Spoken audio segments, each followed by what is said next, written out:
personal life is affecting his play on the field. Quote, there's no explanation for him playing any worse. People are trying to figure it out. He's a bleeping head case. He knows he's doing the wrong thing, and he's so arrogant and so prideful that he thinks he can separate himself from his personal life, from his professional life, even though all of us know that is impossible. Donovan? You know, is Rodgers the problem for this team? Is he the problem? No. The defense is the problem, and the offensive play calling is the problem. What we've seen as far as the production is concerned, if you look at the numbers, Aaron Rodgers has played fairly well. Now, when you watch from the eye test, yeah, he's off, meaning he's missing receivers, you know, little checks and things of that nature. He's off due to just decision-making. Now, off the field, yeah, we knew about the spat between he and his brother because his brother ended up doing, I think, The Bachelor, and his name was brought up a couple times on the show. Nobody wants to be a part of that whole deal. As far as I think that was his assistant or so that he fired, whatever reason it may have been. Yeah, he had some issues with it. I know Jermichael Finley. I've talked to him many times about what's going on in Green Bay. And it's not the first time that I've heard that Aaron Rodgers was that way, but I've also heard that about other quarterbacks in the league as well. So it's nothing new to me. When I look at them as a football team, everyone talks about McCarthy. And I sat down and we talked a little bit on our show last night. I think Don Capers gets fired, the defensive coordinator, before they decide to part ways with McCarthy. This defense has been awful. I mean, I know that they've had injuries in the secondary, but there's no reason Clay Matthews should be looking this bad. Julius Peppers is about 35, 36 years old. He looks a little slow, but he looks as their best defensive player out there. And why is that? Maybe it's because of the play calling. They're not blitzing enough. They're putting their corners out on the island. Now you look at that game last night, and you're giving up on 3rd and 1, second and 5, and you're giving up deep balls to Crowder and Garcon and Deshaun Jackson. That has nothing to do with Aaron Rodgers. Aaron Rodgers was putting him in position to come back. If Cook didn't drop that ball after the fumble with Norman, we would be talking about what a great comeback that was, and possibly saying what's wrong with the Redskins, because their defense at times gives up too much. So I just think for Aaron Rodgers, on a personal issue, yeah, it could be weighing on him a little bit, not about his brother, but maybe about the situation that he has in front of him at this particular point with his fiance. Let me chime in here and let me say this. First of all, the problem's not Aaron Rodgers. Right. The problem's Ted Thompson. Personnel that you got in terms of the depth chart is definitely Dom Capers. Mike McCarthy should have never had play calling duties taken away from him. He got it back this year. There are times where it's not obviously ideal, but for the most part, he does a good job with the play calling. Aaron Rodgers had a 115 quarterback rating last night. He didn't play shabby. It's just that Kirk Cousins played better because he was going up against that horrific secondary. I want to throw 3 names out here because I think it's important to point these names out. Quentin Rollins, Ladarius Gunter, and Micah Hyde. My brothers, y'all should be so ashamed of yourself. It was bad. I mean, they were horrible. I could not. I was like this. Damn, they wear an NFL uniform. I know they're not starters, but my God, Crowder and then Crowder again, and then Garcon. I'm sorry, Crowder and then Garcon and then Crowder again. And this is unbelievably embarrassing. I mean, Kirk Cousins it was like just throwing. It was 707. It was unbelievable. It was unbelievable how bad it is. So we know that Green Bay's defense is the problem because they're horrendous. There is no question about it, and Mike McCarthy has to assist Ted Thompson and other guys in getting that fixed. But here's the important point to mention, as far as I'm concerned, as it pertains to this segment. Jermichael Finley is wrong. That person who gave the anonymous quote is wrong. You don't talk about somebody's family. None of us, everybody here got problems with brothers and sisters from time. I know I do.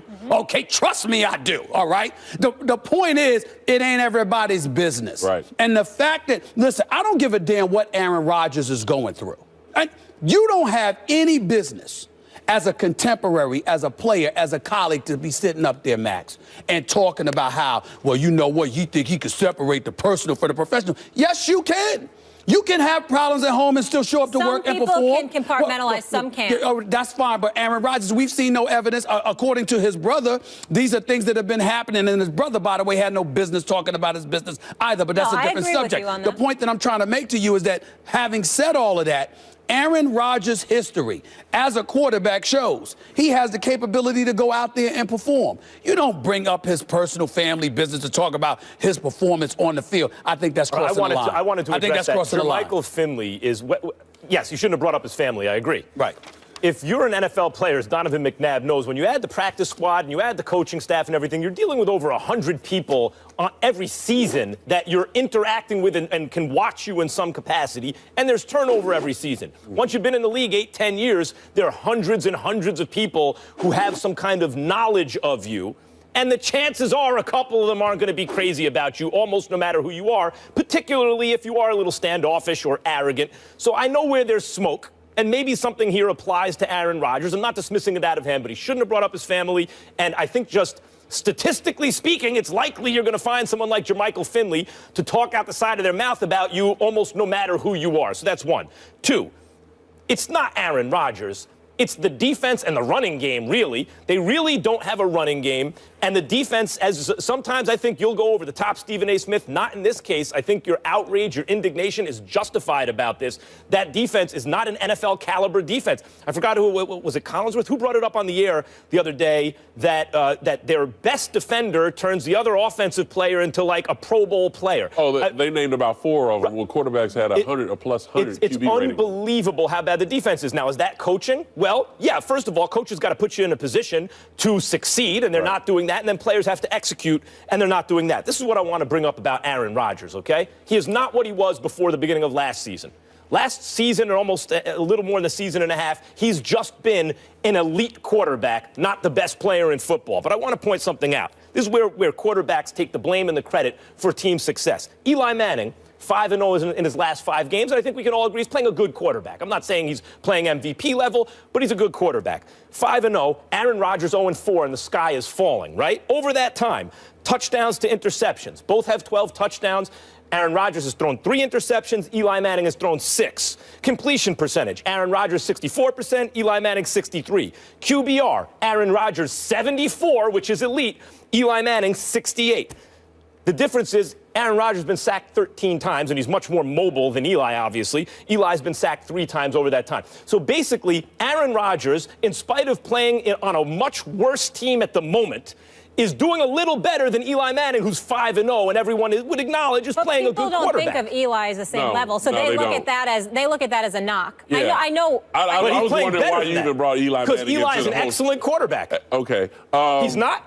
No. How many Super Bowl MVPs you got? Will you stop going to the Super Bowls? Why? It's only the most important thing. If he don't make the Super Bowl, does he make the playoffs? His regular season numbers. 2-time Super Bowl MVP. His regular season numbers don't even. He plays in a windy place. Don't even compare. For a team that in Aaron Rodgers, who they haven't made the playoffs, his numbers are way better than Eli Manning. So I wouldn't even compare those two. This is the problem that I have with it, and I've been a part of it. You know, when guys leave the team, all of a sudden they want to talk bad about the players that are still there. I've always had this issue with a lot of players I've played with, players that have left some other situations. I mean, perfect example, when Crabtree leaves San Francisco, and then he talks about Kaepernick, talking about him studying, talking about, the type of player he was out on the football field. Everything was fine when you were playing with him. Now all of a sudden you leave and you want to sit there and just run your mouth. I always had a problem with that. And so for Jermichael Finley, no, you should not talk about anybody else's family. That's their business. The way they handle their business with their family is their business. But as far as the whole arrogancy and how he handles different things, he's not the first that have said that. Well, I don't have a problem with anybody that's got something to say about Aaron Rodgers, the football player inside that locker room. Because you did about Greg Jennings when Greg Jennings said no, because Greg Jennings left and went to Minnesota, and initially he was complimentary about Aaron Rodgers, and then all of a sudden he goes to Minnesota and he spoke a different tune. And that's when I said, you don't do that, which is what you just pointed to. That's my point. I don't have a problem with any player talking about Aaron Rodgers. I play with Aaron Rodgers. This is who he is as a player inside that locker room. But you don't know about him and his family. And more importantly, if he did that to you, you'd be ready to knock his head off. So I'm like, wait a minute, you don't do something like that. You crossing the line, not to mention the fact that for somebody that's got quote unquote family issues, Aaron Rodgers has been a hell of a lot more productive than Jermichael Finley ever was. Let's call it what it is. He had an injury now. I understand that. But it does appear there's chemistry issues in that locker room. I want to bring it back. Wait a minute. You guys are too quick to dismiss my brilliant Eli Manning point. The point is about... If you said Tom Brady, I would have... The point is... This is my point. The point is The point is that when you take a good NFL quarterback, of course, the expectations for Aaron Rodgers is way above that. And when he exceeds the performance of a good NFL quarterback, that's not good enough for people because it can't make up for a bad defense and no running game. The point is, Aaron Rodgers isn't the problem. That's the point. We agree with that. Yes. But what you need to stop doing is bringing up Eli Manning. Hold on, let me finish. Where you want to conveniently forget the fact that the man missed the playoffs 6 times in the last 7 years. You want to do an Eli Manning segment right now? I'm just saying, that's the point. We could do that. Later. I'll do that. We're going to get into the MCs later. And during Nobody the Packers' disrespecting them with 6 crimes? losing streak, Aaron Rodgers leads the NFL with 12 TD passes. The other lesson of the day, don't talk about other people's families. Mr. Smith. 9-1. You like the sound of that, Cowboys Nation? Their 9th straight win is the longest single-season streak in franchise history with their 10-point win over the Ravens. Stephen A., are the Cowboys now the team to beat in the NFC? No. Stephen No. A. Come on. No. Stephen A. No. Were you sleeping during the game? No. I'm not giving it up to them yet. Look, I will concede. Dak Prescott's a bad boy. There's no question about it. Dak Prescott's a bad brother. Ezekiel Elliott is a bad brother. That massive offensive line, I mean, they're the modern-day Hogs, okay? They're the modern-day Hogs, which the Redskins should take personally and handle their business this Thanksgiving because they're the original Hogs, and they should remind everybody they're the original Hogs and handle their business this coming Thanksgiving Day. Having said that, I must concede that Dak Prescott and Ezekiel Elliott are some bad brothers. I'm proud of the young brothers, no doubt. But it's 10 games in. 10 games does not make a season, okay? It starts right now. They are 9-1. They have won 9 straight. I think it has been that against, the majority of mediocre competition. I believe that there is still games to be played. I am watching the Seattle Seahawks and the way that they're bowling your pick, all right, to win it all. And I'm saying, hey, I'd rather side with Max first before I concede that the Dallas Cowboys are the team to beat. Now, I don't see experience on their side. I don't know what Dak is going to do once the playoffs arrive. I don't know what Ezekiel Elliott is going to do, even though he's a running back, so he should be able to do whatever it is that he does. I saw receivers, they weren't open, but they looked open because they were just snatching balls from defenders and all of that other stuff. I don't see that happening against Seattle. So I am not willing to concede as of yet. I will confess that the Dallas Cowboys deserve our respect. And dare I say, am I getting a little bit tight? Am I getting a little bit nervous? I'll admit it. You got me. I'll admit that. But that's about as far as I am going. I am not giving anything else to the Cowboys. The Cowboys are the team to beat in the NFC. And let me just say, Cowboys fans, particularly Cowboys fans who are out of market, like from Jersey and stuff, I really hate you with everything I got. That's just the wrong. There's something wrong with you.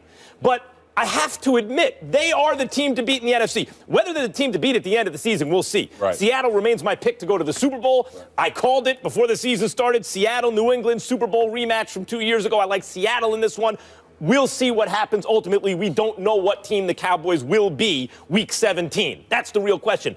But right now, heading into week 12, they got the best point differential in the NFL. Not second best to the Patriots, the best point differential in the NFL. Now, maybe you could say, hey, you could throw a lot of running backs and a lot of quarterbacks behind that offensive line, and they would ball at least as well as these two guys. By the way, that might be true, but those other guys aren't behind this offensive line.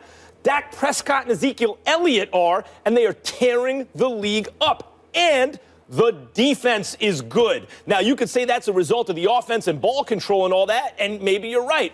But again, we don't know what it would be otherwise. We just know what is. The defense isn't giving up a lot of points or a lot of yards. They're among the elite in the NFL. This is the best team in the NFC right now, period. I've had this battle going on for the last 3 weeks on my radio show, 10 p.m. Eastern, 1 a.m. on channel 80 XM Radio. McNabb and Custer. McNabb and Wait a Custer. minute, Check channel us out. 80 XM Radio when? McNabb and Custer, 10 p.m. to 1 a.m. Gotcha. Every Gotcha. Sunday You break night. a lot of news. A lot of things get picked up. I think We try to do what we can. You like that drop? Now, the thing I give mine every day. I know you do. I do like it. I know. But this is the thing that I've had a problem with the Seattle Seahawks. I love what they do. I love the way they play in November and December. I love when a healthy Russell Wilson is at the quarterback position, because now all of a sudden the receivers become valuable. Doug Baldwin, now he can run around and find a way to get open. Kearse finds a way to get open. Jimmy Graham is now starting to look like the Jimmy Graham from New Orleans. But the problem that I have with Seattle is the running game. Procise was a guy all of a sudden came on the scene from Notre Dame, started opening up eyes. He gets hurt. He'll have some time away, probably about 4 to 6 weeks. He'll be out. Then you talk about Rawls coming back off of injury. There's no healthy running back that can take the pressure off of Russell Wilson. So right now, I have the number one team in the NFC as the Dallas Cowboys because they are healthy on the offensive end. They're running the football very effectively. Number one in the run game in the NFL. Dak Prescott is handling the blitz the right way, getting the ball to his receivers and giving them an opportunity to make plays for him. Jason Witten is also looking like a great receiver, just like Cole Beasley. Des Bryant, after the situation that happened with his dad, I think he's now calmed down and understood a little bit more about his value to the football field and also off the football field. You mean the same Des Bryant that you said you would trade? Absolutely. You mean that same dude? Absolutely, absolutely. And I sit here and I admit it. Absolutely. And you were ready to give up on him. So you changed I wasn't your mind ready to get up on him. I said if they trade him, at the end of the season. But the thing that the Des Bryant that is showing me as well as showing everybody is that he's at peace now. Now, what does that do as far as him coming in the facility at the right time and also not missing meetings? Then that's the direction they'll find out at the end. But for right now, I like what I'm seeing from this offense. There's a reason Scott Linehan told Tony Romo, Dak Prescott is our guy going forward. There's a reason now all of a sudden you're not hearing Jerry Jones speak anymore, even after the press conference, which it wasn't needed by Tony Romo. I needed Jason Garrett. Remember I said this on the show? I need Jason Garrett to come out and say Dak Prescott is our guy, and he's going to lead us to where we want to go. I need Jason Garrett, the head coach, to say that. But for everything about Dallas Cowboys right now, they're balanced. They're balanced on offense, and on defense, Rob Marinelli is doing a great job on defense. Seattle's defense is way better. But they're getting healthy. Defense. That's the thing. They're getting healthier. When Cam Chancellor was out, that defense looked confused at times. Now Michael Bennett is coming back in the next couple of weeks, so they'll have their guys back on defense, but they still have no running back. This is what you can say about the Cowboys, and this is why Cowboys fans are gloating. Every NFL team, you look at the season through rose-colored glasses when it starts. If this goes right, if this goes right, every single thing that could go right has gone right for them, including when Des Bryant comes back. He's going to be that extra dimension to the offense, right? He's been that, too. Dak is hooked up with Des a couple of times yesterday to put them over the top in terms of the offense. Like, what are the odds that your rookie quarterback, I don't care how promising, plays this well, that your rookie running back plays this well, that the game plan to control the ball and help your defense works out this well? I mean, it all came together for them, so at a certain point, you got to give it up. Well, I don't have to give it up. Well, it's okay. Not just yet. Not just yet. And I like to point out a couple of other things. Look, I don't mean to be negative. I don't mean to be that. But did you read news about Rolando McClain? Yeah. And how he's going to be out? Yeah, he was supposed to be back today. Now he was supposed to be back after 10 games out. But because of that, now he's going to be suspended for the year. He's appealing the suspension and all of that other stuff. Missed the drug test. Well, no. I bring that up because you got to remember something about me. I've never said that the Dallas Cowboys weren't talented. As a matter of fact, coming into the season, I picked them to win the NFC East. You did. What I said was, they're an accident waiting to happen. Yeah. Somehow, some way, something's going to happen. It wouldn't surprise me at all if Rolando McClain wasn't the only person that goes down over the next few weeks for off-field transgressions. Anything can happen. Anything because they can't stay off the weed. I don't see it happening. Something's going to happen. I don't know what's going to happen. I don't know. But I know. I have faith in Dak Prescott. He's a leader and a winner. Right. I have faith in Ezekiel Elliott because I think he's gotten a bad rap with some of the things that have been put out there about him. You're either going to go after him or you're not, as opposed to going after him, dropping the case and then bringing it back on and all of this other stuff. I got questions about that. But as a football player, this brother's a stud. I think he could be relied upon. Dak Prescott is a stud. I think he could be relied upon.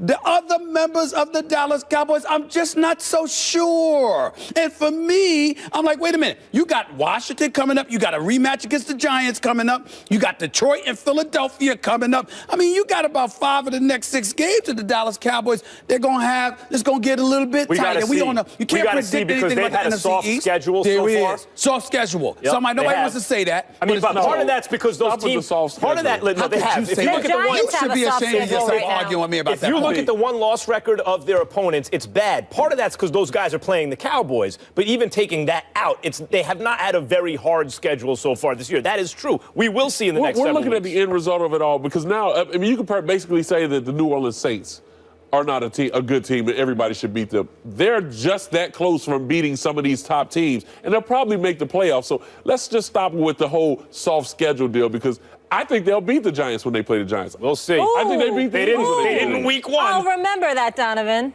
Hey, all right. I mean, hey, will don't get mad remember at me. that. I just report the news.